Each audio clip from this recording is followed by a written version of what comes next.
Hello and welcome. My name is Biagio Mazza, Pastoral Associate at St. Sabina Parish in Belton, Missouri, and I'm here to welcome you to another Do You Know series question. Today's Do You Know question is, do you know the biblical teachings on immigrants and refugees?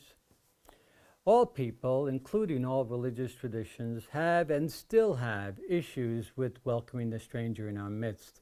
The stranger is oftentimes referred to as the immigrant, the migrant, the asylum seeker, and so on. Both the Old and the New Testament address this issue rather heavily and teach us, instruct us on which side God is on, or what God desires of us when we confront the stranger in our midst. The formula to protect the widow, the orphan, and the stranger shows up 10 times alone in the book of Deuteronomy and 6 other times in the rest of the Old Testament. The repetition of this formula really shows that the Israelite community had an issue with welcoming the stranger, as we still do to this very day. Why the clumping together of these three?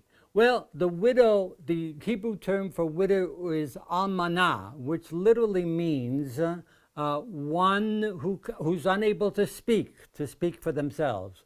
Why? Because there's no male protector around, and therefore they're vulnerable to others. The orphan is referred to as not one who has lost both parents, but rather a fatherless child. One who, again, has no male protector and therefore vulnerable. Now, the term for migrant or stranger in the Old Testament is the term ger, G-E-R, in which it's very difficult to translate, simply because it can mean a variety of things. And if you look at the biblical translations, you'll see all sorts of ways of addressing this. The stranger, the sojourner, the alien, the resident alien, the refugee, the immigrant. These are all words used in various Bible translations to translate the word ger.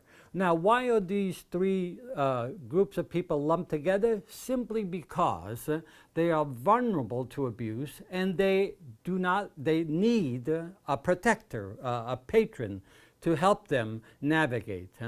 So the migrant, what is the issue with the migrant? Well, the migrant dwells in a land not his own, usually belonging to the lowest of the class in that land. And the migrant is a result of political violence, social and political upheaval that occur, usually war, violence, drought, plagues, and so on. And when they all need a new home, it creates all sorts of social dislocation for them.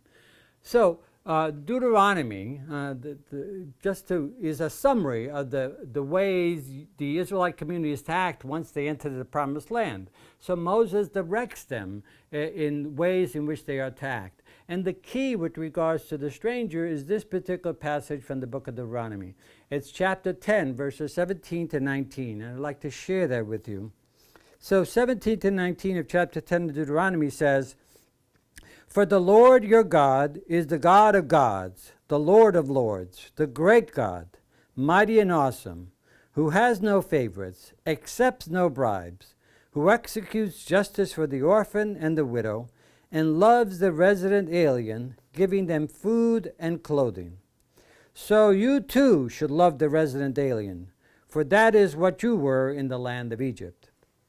Therefore, the directive that Moses gives to the people is that God, first of all, is not subject to the influence of the powerful, does not accept bribes. He's on the side of the powerless. God provides for the justice for the widow and the orphan, and God loves and provides for the needs of the stranger in their midst, especially food and clothing and so on. So God is on the side, according to the Old Testament, God is on the side of the fugitive, the immigrants, and not the powerful.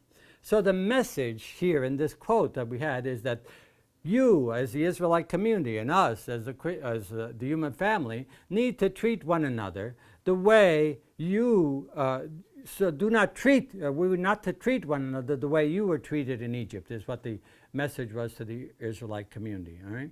So, and to us today. The Old Testament picks up this theme from the New Testament, picks up this theme from the Old Testament in the Gospel of Matthew. In the Gospel of Matthew, he picks up this Old Testament theme, both in the birth narrative of Jesus, especially the flight into Egypt and the massacre of the innocents, as well as in the Last Judgment scene in Matthew 25. Now, the birth narrative of Jesus in the Gospel of Matthew is focused on a particular passage, what happens after the Magi leave. And this is the passage, what the angel says to Joseph. It says, "Rise, take the child and his mother and flee to Egypt and stay there until I tell you. Herod is going to search for the child to destroy him." So Matthew ends, if you want, his birth narrative on a very violent note. Political violence and political threats to the lives of the powerless makes them immigrant. So you end up having all children in male children in Bethlehem 2 years and under being slaughtered by Herod. And of course, the Holy Family now becomes ger, strangers or immigrants in the land of Egypt.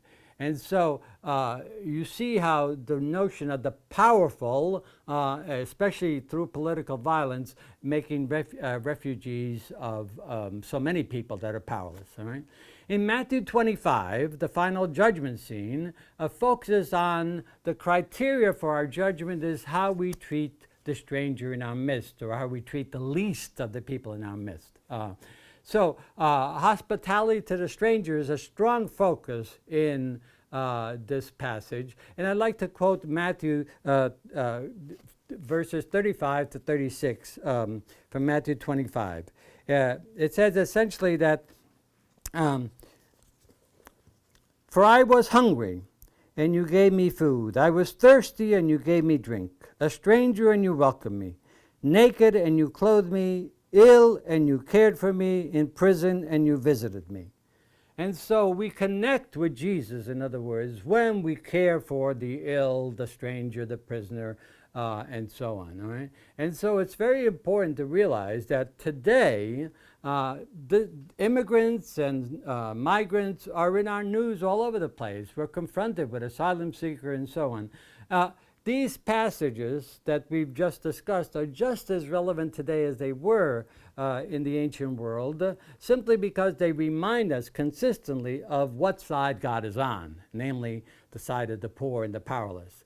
And so this sort of leads us as Christians and as people of the human family to discern for ourselves, what do we do when we encounter the stranger in our midst? How do we deal with them? And certainly the directives of the Old and the New Testament are pure guides for us of how we are to deal with the immigrant and the stranger in our midst. So I hope this helps to explain just a bit of what the biblical teaching is on immigrants and refugees, and I hope you'll return again to more of the You Know series questions as we continue to delve into our biblical traditions and faith. Thank you very much.